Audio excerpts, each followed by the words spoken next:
Welcome back to another wonderful episode of the Nonprofit Show, everyone. We're really excited to have Emily Kelly here, one of the national accounts managers with our friends over at Bloomerang. Emily, I'm really excited to talk to you about this amazing thing that you all did. So welcome. Thank you so much for having me. What an honor. Well, thank you.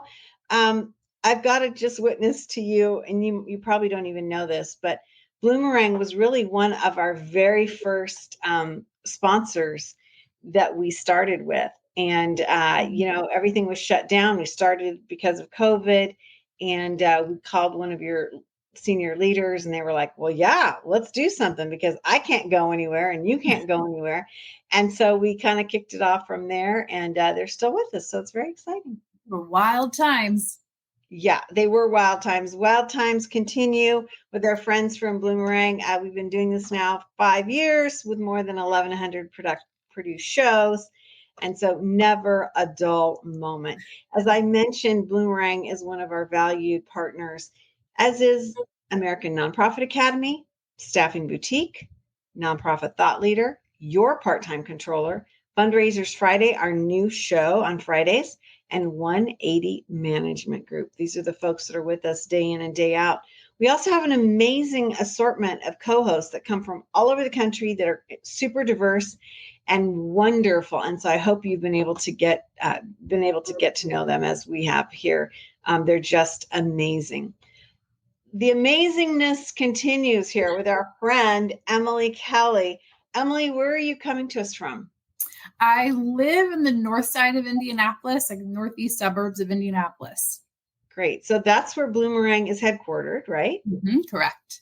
So, I am amazed, and we talk about this probably more off camera than we do on camera, but, Indianapolis has become such a center for tech and philanthropic tech and just this whole movement towards the digital nature of philanthropy. And I know the Eli Lilly School of Philanthropy is there at IU. I mean, there's a lot cooking, but it's really exciting for us to even notice this or see it as far away as we are from other parts of the country. It's exciting for our customer base too. I think I learned the other day that Indianapolis has more nonprofits per capita than any other city in the country. So it gives us a nice opportunity to get to have a, more familiar local customer base, if at all possible. Yeah. Well, let's talk about this. I am absolutely riveted by this program or study. I don't even know what you all call it. But you've done it before, but this year you've just amplified it. You donated $25 to 500 nonprofits in the U.S. Mm-hmm. And dare I say, they didn't really know who you were, right? No, not at all. And we didn't really want anybody to know. What we did is really just focus as a donor. What does that look like? Like take our professional hat off and just get behind the screen as an actual donor, and then identify that process, identify that giving experience and what occurred for the next 30 days after giving. And just really kind of not look at the website as, someone that's in this industry all the time, but just as an average Joe or Joan who's coming to the website to support a different organization and what that journey looks like. So I have so many questions. Did you identify by a gender? Did you have a name, or how did you do this so that somebody on the other side would know who they were talking to? That's a great question. My colleague and predecessor to this program, James Golder, facilitated this entire study. So from my understanding, he did it under his name. Under his name. Okay. So then moving on to, like I said, I have a lot of questions. Did you figure out different regions of the U.S. and did you determine that you were going to do different types of sector? I mean, we always say there are 9 major sectors, from animal welfare to education. Did you do any anything of that nature to stratify those donations? We did, and me as a national accounts manager for Bloomerang, we identify and work closely with different national accounts such as Boys and Girls Club, Habitat for Humanity, YMCA, humane societies, and different animal welfare organizations. So there's really focused on those particular groups, and so we tried to branch it out across the country. So if we were giving $25 to 50 different Boys and Girls Clubs, $25 to 50 different habitats, and try to, as much as possible, get one in every state. Very interesting. So you could actually look at this in a competitive set. Mm-hmm. Fascinating. Okay, so you could see what one group did, even with the same branding, but yet they might have a different approach. Exactly. And whenever we share these experiences with these various organizations, like say we get show one org something compared to the other, we're like, overall, the results were very similar. So we're not saying one organization is necessarily doing it better than another one, or not necessarily another organization within the organization is doing something better. The results were all pretty similar across the board. Okay, whew, that's a good thing to have to report out, right?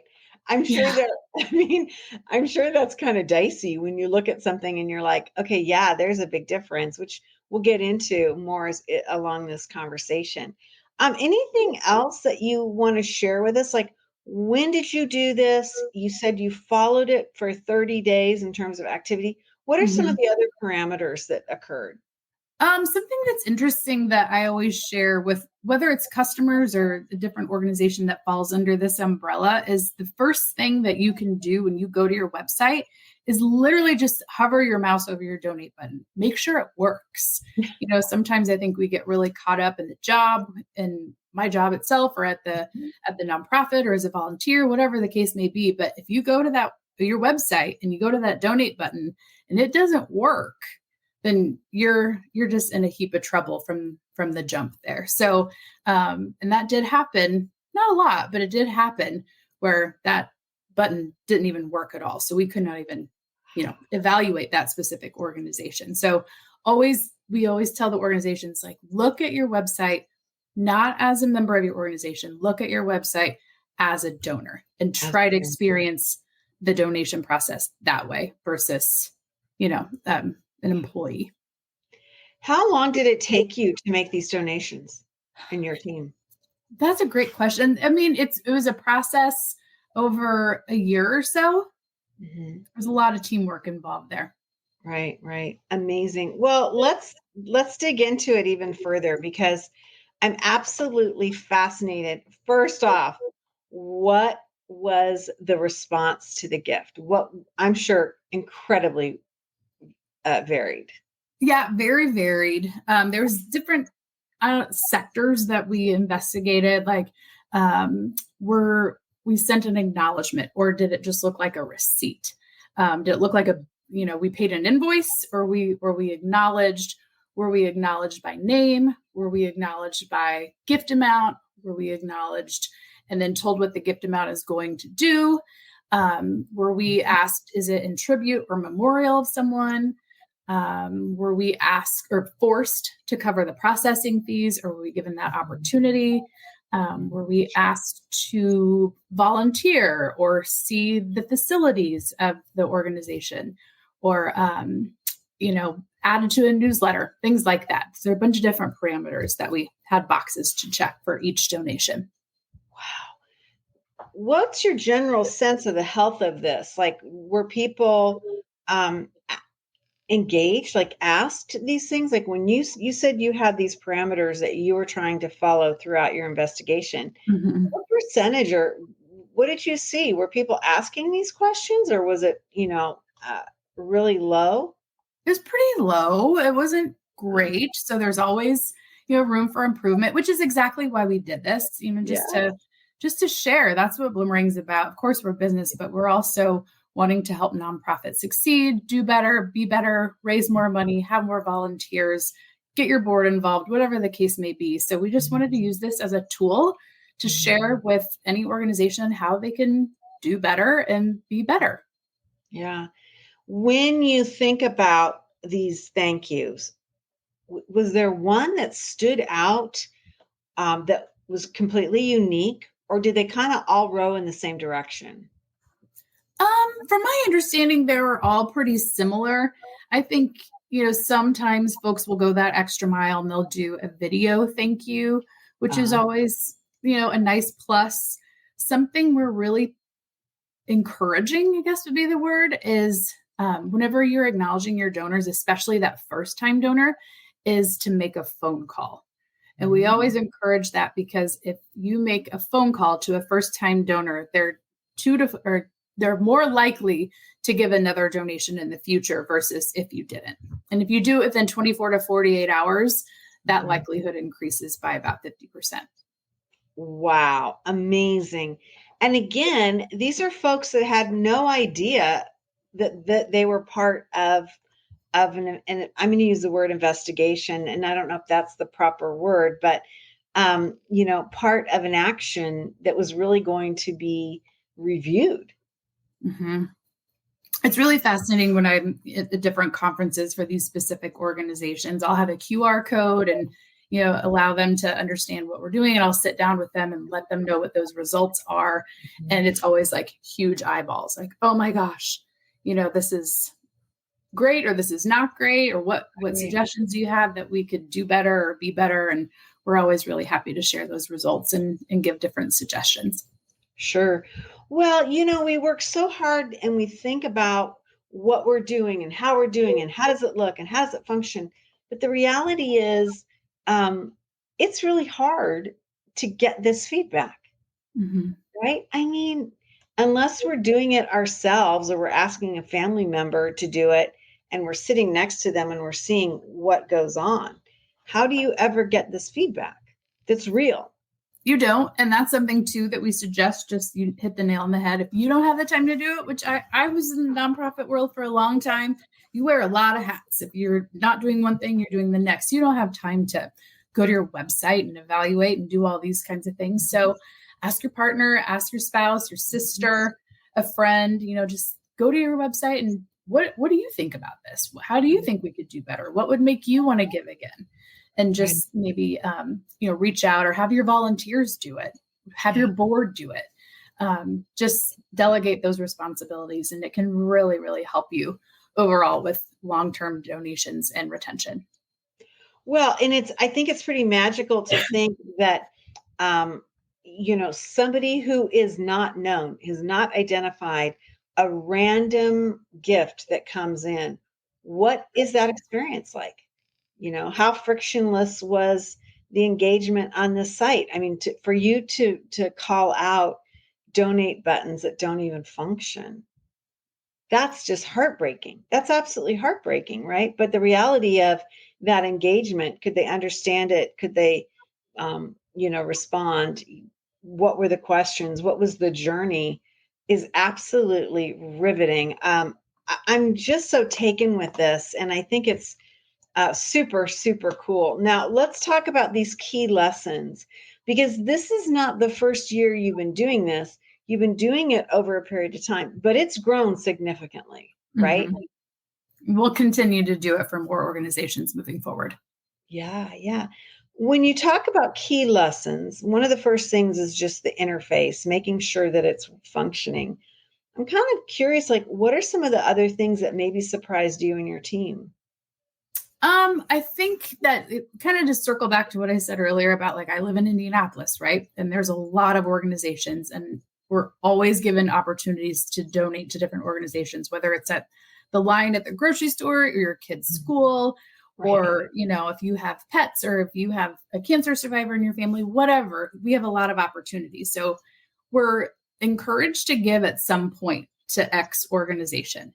Mm-hmm. And so once that organization has you, and they've received that donation, it's so important to retain that person, because if you don't, and you don't acknowledge that person and let them know where their dollars are going or how it impacts the organization, or just simply how appreciative you are of your hard-earned money and time that they've taken to give to you, they will go somewhere else. Yeah. Yeah. It's a missed opportunity. And especially in this case where this didn't follow a community event or a gala or an outreach, mail, digital. It was just, if you will, somebody goes into their office and guess what? Money has come in. Right. So that's even more impactful, I think, to say, what did they do when they weren't organized to do something? Right. If that makes sense, right? Yeah. You know, Something else that I share that we're always wanting to appeal to different demographics. And I'm asked that question time and time again. How do I appeal to X demographic or this demographic? right. And so I think of, whenever, especially, I don't know, maybe as a female, I lay in bed at night and that's when I remember to do everything, right? Like make the dentist appointment, make the vet appointment, make sure I pick this up for the kids from school, things like that. And, you're starting to rest. So you think about things and you think maybe in that receipt email or that acknowledgement email, there was opportunities like volunteer, or this event's coming up, or this golf outing's coming up, or come check out the facility. I remember that. And then I'm like, oh gosh, this is the time I can go to that link and I can sign up for those things. And then in addition to that, was there an opportunity for some kind of digital giving? Was there Apple Pay, Google Pay? Is there an opportunity to give that way? Because if I'm laying in bed at night, I sure as heck don't want to go down to the kitchen and get my purse, pull out my credit card. I just want a quick, easy way to make that donation and move on. Yeah, I love that you said that, because that's absolutely the way to get to that younger demographic. We use the word frictionless, but make it easy and make it consistent with the whole process, I think is something that far too many nonprofits are not thinking of. I mean, shockingly, to start with the donation button not functioning and not having been tested, all the way to this more nuanced way of paying and giving, super, super important.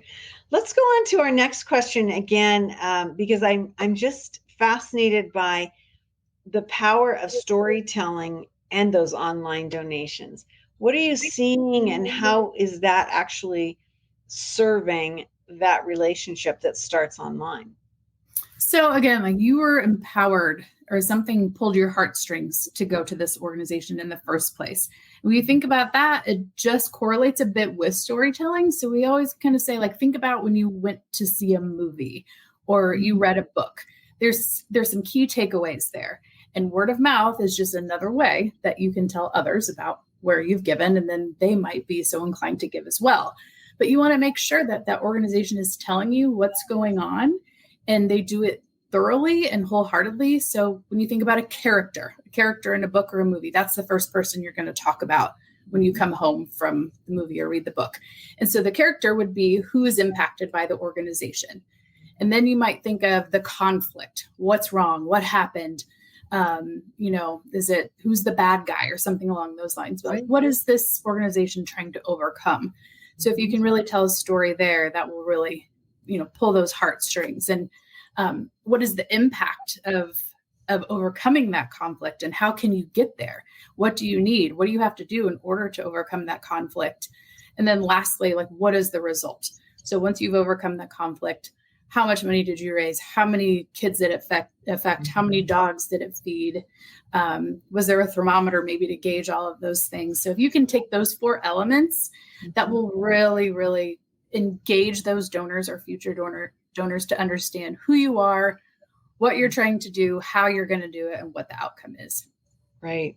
Making that donor the hero of the story and the outcome, I think is just really an important thing. And it's something that we haven't necessarily embraced until, I think, this major influence of the digital nature. It's not about charitable giving as much as, I believe, it's about impact. That's where donors want to make their philanthropic investment, if you will.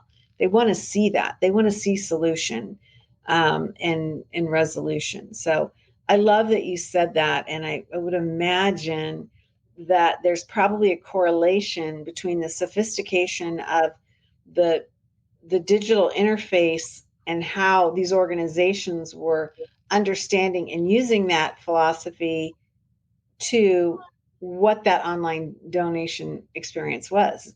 Did that happen? Well, is it like we always ask, is your landing page engaging? Is other than just giving, which Right. I guess at the end of the day, clearly that's what you want. But are you giving them an opportunity to sign up for a newsletter? Like, what are the next steps so that they continue to stay engaged, so that they continue to give to you versus just one flat donation? And then maybe, these folks want to feel like they're part of what you're doing. So give them that opportunity. Give them that link to sign up to be a volunteer or get some boots on the ground to check out the facility, whatever it takes to just keep them engaged. Yeah, I love that you bring that up, because I think that's, something that we probably think is like a down the road thing. And what I'm hearing from you, Emily, is that can be upfront. That can be part of the donation and the giving experience. Yeah, we can go back to talking about COVID. Like, that was a really strange time. We couldn't be with folks in person. We didn't engage with people in person. So, when we think about just even picking up the phone and saying, hey, Emily, thank you for your X donation. It's really going to help us impact X, Y, and Z. We'd like to keep you updated. What's your preferred method of communication? Are you interested in volunteering? How can we best serve you as a donor? And just engaging on a personal level, it's like a lost art. And it's a really impactful way to increase your donor retention and to impact your relationship with your donors. I love that you said that. It's a lost art. And that is so dang true. And really interesting, because it also seems to me, Emily, that this is a tone at the top kind of leadership thing, that you're going to have defined what your response is and why you're doing it and how you're doing it, right? It's not just depending on who's in the office that day. Right. I mean, did you see that, or are you seeing that is more of a concentrated philosophy and effort and actually even plan for navigating these things? Well, we're encouraging it. And, when we're sharing these results, we're like, this is a way that we can improve X, Y, and Z. A lot of times, again, like I said, these folks are wearing a lot of hats. I've done it. I've been there. But something that really is helpful is to get your board involved. I think a lot of times we get very inundated with like the ins and outs and the bottom line and how much money are we raising. But we can do that all day. But if we're beating our head against the wall about how much money we're raising, we're not getting to where we want to be. You have to reevaluate, well, why aren't we? And how can we? So a lot of times, if you have your board reach out to these folks, they're re-energized and they're reminded why they wanted to be part of the organization in the first place. And then they take those stories and share, and they can share with the donors. So it's just a really wonderful way to get back in front of people and share stories and communicate. I know that when I'm traveling and I get to be with people in real life and I get to hear these stories, and I have folks come up to me crying about X, Y, and Z, it's just all the more impactful. And I remember those things and I carry it with me and share it. And then hopefully that will entice someone to support that organization moving forward. Right. I can say personally that some of the most profound things that I've done in terms of board service has been that quote unquote thankathon, where you show up or you're given a list and you just make 10 to 15 phone calls, and they are nothing more than a thank you.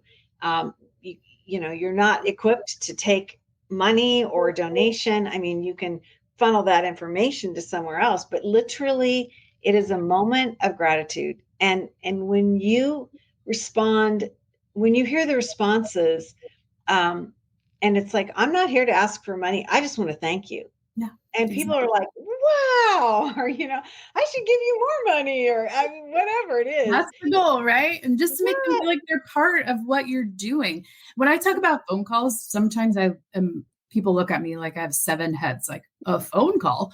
Who makes phone calls anymore? And I think that's kind of part of the appeal, is that we're also inundated with text messages, which I'm not knocking. I think is a very impactful way to get donations, or emails, or whatever the digital arena is that you're making your asks. But I'm not getting any phone calls from anybody, and probably not going to answer the phone on that first ring. I'm going to look, who is this? And I'm not telling people to call 7 times a day or 7 times a week or Right. anything, but I was in advertising for a minute in my life, and there was something that we learned is that old adage of 7. You have to see something or hear something 7 times in order for it to stick. Like we all have that 1-800, whatever the case may be, for a lawyer or what a product that we remember for the rest of our life because we heard it 7 times. So, we're on our phone and we see over time that person has called us, we're probably going to listen to that voicemail or then maybe eventually pick up the phone and start a conversation with those folks and you realize, hey, this organization really took the time to pick up the phone, acknowledge, that I gave, how much I gave, and where it's going and how it's going to impact others. Yeah. Well, I think you used this great analogy in the very beginning of our conversation about, how do we connect with people and how we've been removed from that. And when you get that proximity and the power of a voice or just that actual, human contact, even if it's just through the phone, that spikes up the situation, right? I mean, it really does amplify what that relationship is, how that relationship might go. Um, Fascinating stuff. I've really enjoyed this conversation. And I Oh, think good. that, yeah, Emily, I think this is one of the most interesting things that's done in our sector. And I really applaud Bloomerang for doing this. I remember in the very beginning of Bloomerang's days when Stephen Shattuck, one of your legendary leaders, did this. I think he did $10 to 10 different organizations like the first year or something. And then he kept bumping it up. And then he, would come on and talk about what had gone on. And it was riveting, riveting. And so I love that you're up to 500 different organizations um, for for us to understand and learn. Thank you so much. Of course, stay tuned for more. We'll continue to do it and reach out to us. We're happy to share those specific reports. If you're with a specific organization, we can share those details with you. It has been a riveting study and it's very eye-opening. And we really hope that everyone takes it as a way to, do better, be better, raise more money, and connect more strongly with your donors and supporters. Yeah, absolutely. Super profound lessons to learn from this. Emily Kelly, National Accounts Manager with Bloomerang. You can learn more on bloomerang.co. One of the things, Emily, you brought this up, and again, when we introduced you, your organization is remarkable about sharing. You don't have to be a customer of theirs to get basically an MBA in how to run a nonprofit. I mean, amazing content that you have, white paper studies. You have a vast and robust educational component where you have different thought leaders teaching. It's really an amazing resource. And so I recommend this to everyone, no matter what level that they're at. And if they think they're in fundraising or not, you are in fundraising, right? Right. Everybody's in fundraising. And so to learn about what goes on and what the current thought train is super important. So check out bloomerang.com. Again, Bloomerang is one of our partners, and they have been with us from the very get-go. When I personally believed that the nonprofit show would be like a 2-week gig, and here we are, 5 years and 1,100 episodes on. But they've joined us in partnership with the American Nonprofit Academy, Staffing Boutique, Nonprofit Thought Leader, Your Part-Time Controller, Fundraisers Friday, and 180 Management Group. Again, this has been so much fun, Emily Kelly. I'm so appreciative. It was a pleasure. Thank you for having me. Yeah, a lot of fun. And we're going to keep our fingers on this. And as you get more information or new things coming your way, let us know so we can share that back out because it's just absolutely fascinating. And I believe, Emily, this has got to be something that we all need to be following along and thinking about so that we can learn for our own organization. Super powerful. Thank you so much. Been a lot of fun. Hey, as we end every episode of the Nonprofit Show, we like to leave you with this message, and it goes like this: to stay well so you can do well. See you back.